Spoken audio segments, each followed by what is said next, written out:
नमस्कार दोस्तों, मैं राहुल सिंह। अध्ययन मंत्र में आपका स्वागत है। आइए, हमने एक छोटी सी मुहिम चला रखी है, एक छोटी सीरीज है, छोटी छोटी मगर मोटी बातें।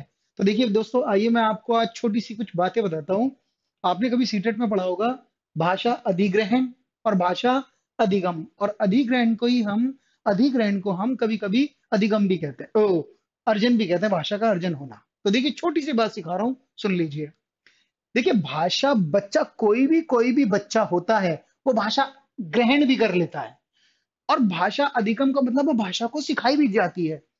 पता है, जब बच्चा किसी समाज में पैदा होता है, किसी सोसाइटी में पैदा होता है, तो पहले वो अपनी माँ से जुड़ता है, फिर आस पड़ोस से जुड़ता है, फिर धीरे धीरे उसके दोस्त बनते हैं, फिर धीरे धीरे समाज से जुड़ने लगता है। और जब वो बड़ा होने लगता है, तो वो भाषा उसे कोई सिखाता नहीं है। जो सोसाइटी में बोली जाती है, उसके जैसे जैसे उसकी सोसाइटी होती है, वैसे वैसे वो अडॉप्ट करता चला जाता है भाषा को, यानी भाषा का अर्जन कर लेता है। तो यहाँ भाषा सिखाई नहीं जाती, बच्चा खुद ही भाषा का अर्जन कर लेता है। लेकिन जैसे ही वो स्कूल में आता है, तो देखिए, यहाँ तो किसी भी समाज में उसकी अपनी मातृभाषा होती है। जैसे बंगाली परिवेश का हो सकता है, हरियाणवी परिवेश का हो सकता है, बिहार का हो सकता है। तो अगर बिहार का, तो बिहारी आएगी खुद ब खुद।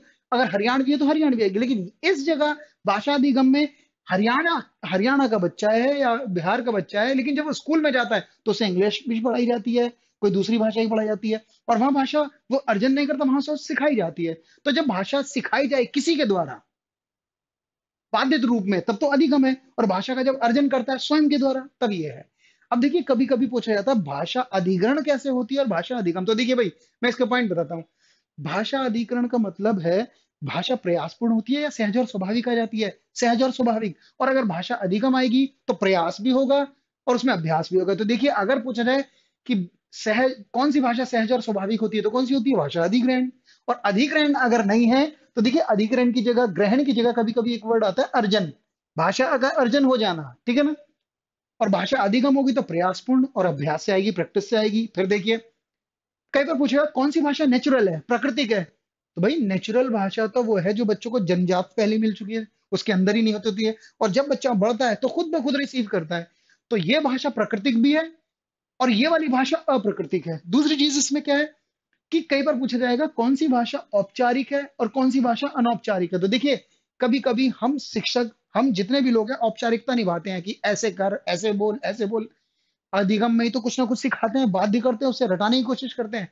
तो कभी भी पूछा जाए कौन सी भाषा औपचारिक है, औपचारिक, तो देखिए, अधिगम औपचारिक भाषा होती है, और अधिग्रहण या अर्जन अनौपचारिक होती है। फिर कई बार पूछा जाएगा मातृभाषा किस भाषा से आएगी, अधिगम से या अर्जन से?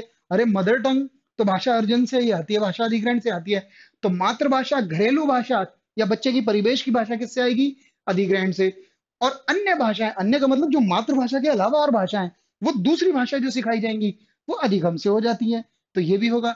कई बार आएगा मौखिक कौशल। मौखिक कौशल में दो कौशल शामिल है, सुनना, बोलना। कई बार पूछेगा जी, मौखिक कौशल कौन सी भाषा बढ़ाएगा, अर्जन या अधिगम?